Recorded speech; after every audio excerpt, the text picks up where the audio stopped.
الأعمال بالنيات أو كما قال محمد صلی اللہ علیہ وسلم۔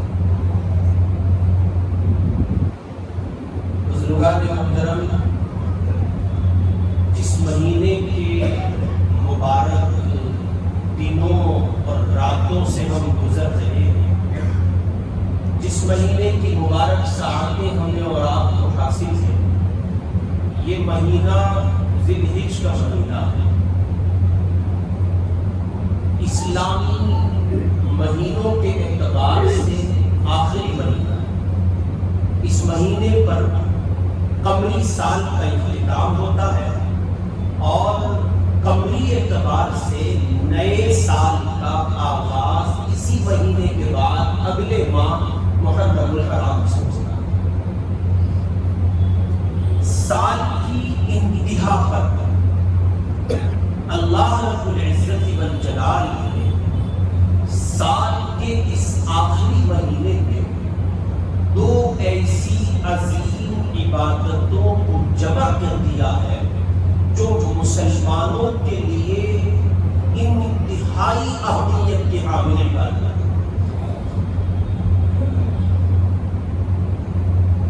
ایک عبادت تو اسلامی ارکان ہی کا رخ لیے ہوئے، جو 5 ارکان اسلام ہیں، ان میں سے بنیادی رکن ہے حج، وہ اس مہینے میں پروردگار نے رکھا۔ اور ایک دوسری عبادت ہے جو شعائر کی حیثیت لیے ہوئے ہے، قربانی کی، اس کو بھی پروردگار نے اسی مہینے میں رکھا۔ ان دونوں عبادتوں کا سنگم، ان کا اکٹھا ہونا، ان کا جمع ہونا اہل اسلام کے لیے عظیم سوغات ہے، بڑی نعمت ہے۔ چنانچہ جیسے ہی اس مہینے کی آمد ہوتی ہے اور اس مہینے کے پہلے دن سے برکات کا ایک تسلسل ہے جو ایک عشرہ کو مستقل رہتا ہے۔ قرآن مجید نے کہا ہے والفجر ولیال عشر۔ جب آپ اس آیت کی تفسیر میں جائیں گے تو ذی الحجہ کی ان 10 راتوں کو آپ پائیں گے جو 10 راتیں انتہائی محترم ہے، مقدس ہے، بابرکت ہے۔ ثواب بالکل ایسے جیسے شب قدر کا دہانہ، شب قدر میں ثواب کے دہانے کھول دیے جاتے ہیں، ویسے ذی الحجہ کی ان 10 راتوں میں حق جل مجدہ اپنے بندوں کے لیے ثواب کے دہانے کھول دیتا ہے۔ جیسے رمضان المبارک میں آپ روزہ رکھتے ہیں اور روزہ رکھ کر ثواب پاتے ہیں، تو رمضان جیسی عظیم برکتوں کا سلسلہ تو ممکن نہیں ہے، لیکن اس سے کچھ کم بھی نہیں ہے۔ ماہ ذی الحجہ کے دنوں میں ابتدائی اشرے میں اگر کوئی روزے رکھتا ہے تو پروردگار اس کو وہ سوغاتیں، وہ برکتیں ثواب کی شکل میں اور اپنے تقرب کی شکل میں عطا کرتے ہیں جس کا بندے کو گمان بھی نہیں ہو سکتا۔ اور اس کی بہت بنیادی وجہ یہ ہے کہ اس ماہ معظم میں، اس مبارک مہینے میں اور مبارک مہینے کے اس مبارک عشرے میں حق جل مجدہ نے 2 عبادتوں کا سنگم کیا ہے، ان کو جمع کر دیا ہے۔ ان عبادتوں میں ایک عبادت حج کی ہے اور دوسری عبادت قربانی کی۔ حج کا جہاں تک تعلق ہے تو دیوانے اللہ کے یہاں سے ان کے فضل کا پروانہ لے کر دیوانوں وار چلے جاتے ہیں اور وہ ایک چادر سفید لنگی کی باندھ لی گئی ہے، ایک چادر کو اوپر ڈال لیا گیا ہے اور وہ چلے جاتے ہیں دیوانوں کی طرح۔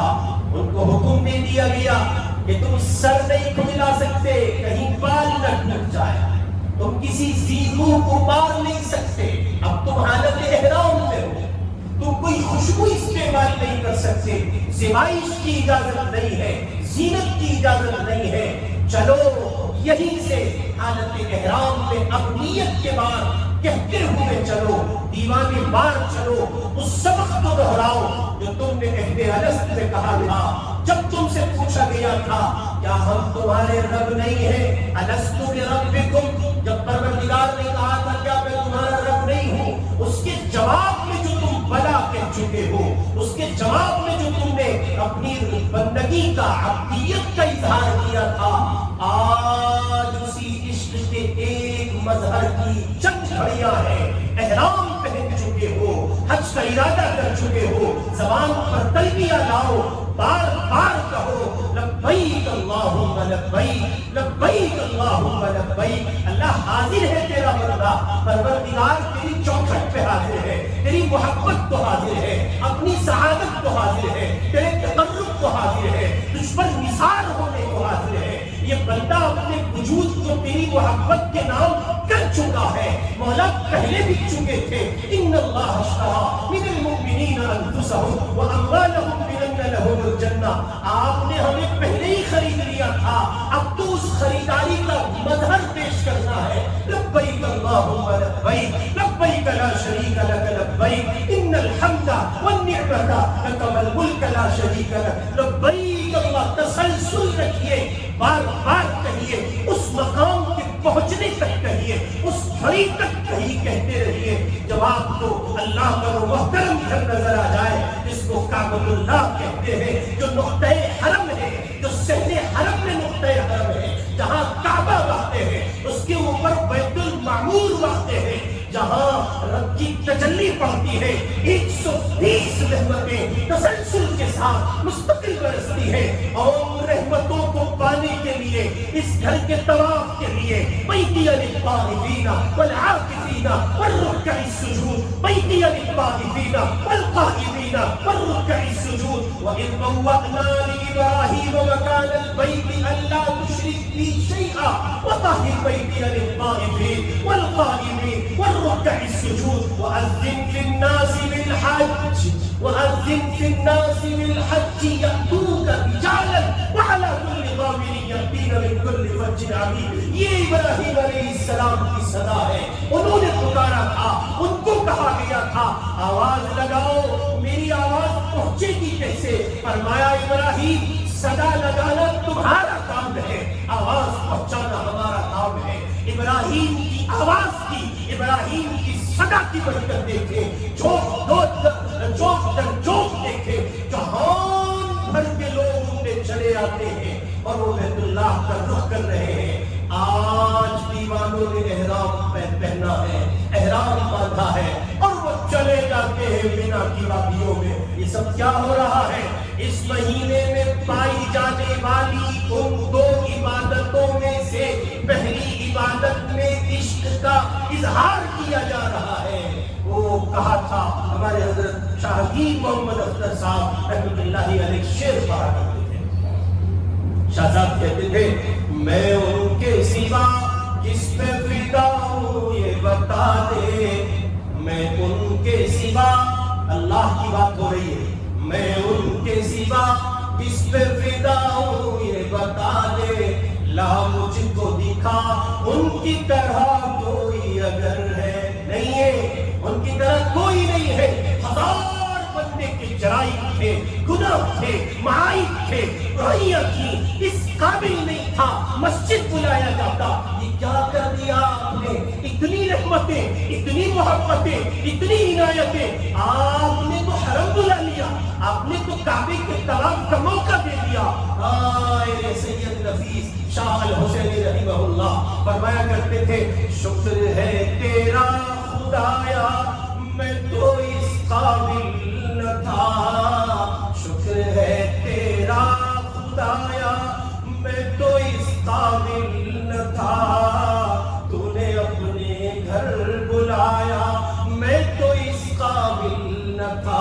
اور پھر فرمایا کرتے تھے مدتوں کی پیاس کو سیراب تو نے کر دیا، مدتوں کی پیاس کو سیراب تو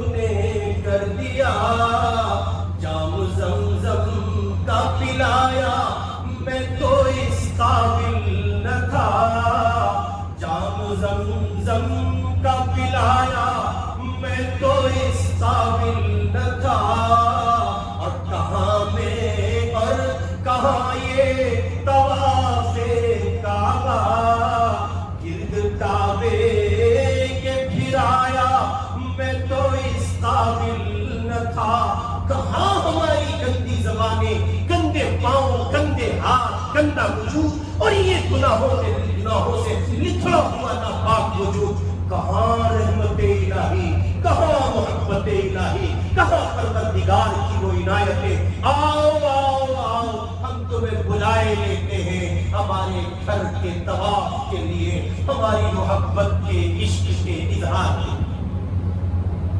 دو عبادتوں کو اکٹھا کر دیا گیا، اور میاں جانے والے جاتے ہیں۔ یہ بہت تفصیل کا موضوع ہے، میرا جی چاہ رہا تھا کہ میں اسی پہ بات کرتا، لیکن کیا کہوں، بیڑا غرق ہو جا ان سیاسی لوگوں کا، ظالموں کا۔ وہ الیکشن کا ایسا دورہ رہا، سارے بیانات سیاست کے ہو گئے، ورنہ بڑا شاندار موضوع ہے صاحب۔ حج کی بات ہو، کعبے کی بات ہو، یوں مت کہہ دینا کہ دیکھو پچھتا نہیں رہا ہوں بیان کر کے، کبھی ایک اور سیاست کا بیان کر کے پچھتا رہا ہوں، باتیں بہت جلدی لگاتے ہو آپ ذرا۔ میں کہہ رہا ہوں کہ یہ ہو جاتا عنوان تو ذرا اچھا ہے۔ تو میں اس سے کہتا کہ عجیب صورتحال ہے، جانے والے جا رہے ہیں، بڑی تعداد جا گئی ہے، لاکھوں حاجی جمع ہوگا، لوٹ کے آئیں گے تو میاں کل میں نے دیکھا وہ سراج الدین حقانی کا ویڈیو، ایسا آدمی جو عالمی ٹیررسٹ، ایسا آدمی جو عالمی ٹیررسٹ، یہ سب سے بڑا ٹیررسٹ ہے، یہ سب سے بڑا دہشت گرد ہے، جس نے کہا کہ یہ دنیا میں امن کو خراب کرنے والے لوگوں میں ہے، اور ساری دنیا کے ملکوں میں اس پر سفر پہ پابندی تھی۔ اس سال حج کی سعادت میں کی ویڈیو گردش کر رہی ہے، روزے پاک پر پہنچے ہیں۔ اے اے میاں تم اس کو ترجیح دیتے ہو، سفر پہ سفر، سفر پہ سفر۔ میں نکیر نہیں کر رہا ہوں سفر پہ سفر کرنے والوں کی، لیکن میرے جملے پہ توجہ کر رہا ہوں۔ میں کہہ رہا ہوں تم اس کو ترجیح دیتے ہو، سفر پہ سفر، سفر تک سفر، اور کوئی تبدیلی نہیں ہے تمہارے اندر۔ ہم کہتے ہیں ترجیح اس کو دو کہ ایسی آگ لگے عشق کی، محمد رسول اللہ کے عشق کی ایسی آگ لگے، وہاں پہنچو تو تم اپنے آپ میں نہ رہ سکو، بے خود ہو جاؤ۔ سراج الدین حقانی روزے اطہر پہ کھڑے ہیں، پھوٹ پھوٹ کے رو رہے ہیں، کب سے آپ کے روزے پہ آنے کی چاہت تھی، دنیا نے روکا ہوا تھا، اللہ کے لاڈلے حبیب اب